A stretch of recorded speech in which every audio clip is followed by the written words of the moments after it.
माँ दुर्गा की नवशक्ति का दूसरा स्वरूप ब्रह्मचारिणी का है। यहाँ ब्रह्म का अर्थ तपस्या से है।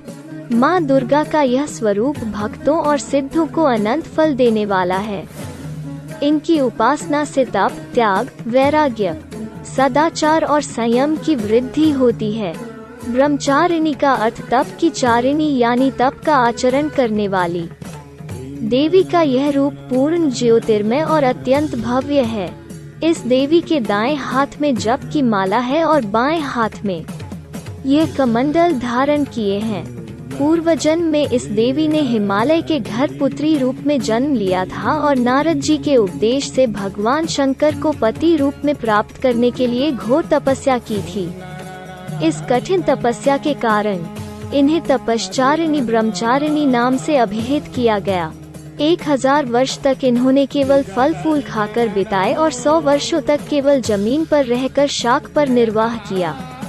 कुछ दिनों तक कठिन उपवास रखे और खुले आकाश के नीचे वर्षा और धूप के घोर कष्ट सहे। 3000 वर्षों तक टूटे हुए बिल्व पत्र खाए और भगवान शंकर की आराधना करती रहीं। इसके बाद तो उन्होंने सूखे बिल्व पत्र खाना भी छोड़ दिए। कई हजार वर्षों तक निर्जल और निराहार रहकर तपस्या करती रहीं। पत्तों को खाना छोड़ देने के कारण ही इनका नाम अपर्णा नाम पड़ गया। कठिन तपस्या के कारण देवी का शरीर एकदम क्षीण हो गया। देवता, ऋषि, सिद्धगण, मुनि सभी ने ब्रह्मचारिणी की तपस्या को अभूतपूर्व पुण्य कृत्य बताया, सराहना की और कहा, हे देवी, आज तक किसी ने इस तरह की कठोर तपस्या नहीं की।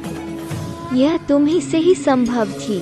तुम्हारी मनोकामना परिपूर्ण होगी और भगवान चंद्रमौली शिवजी तुम्हें पति रूप में प्राप्त होंगे।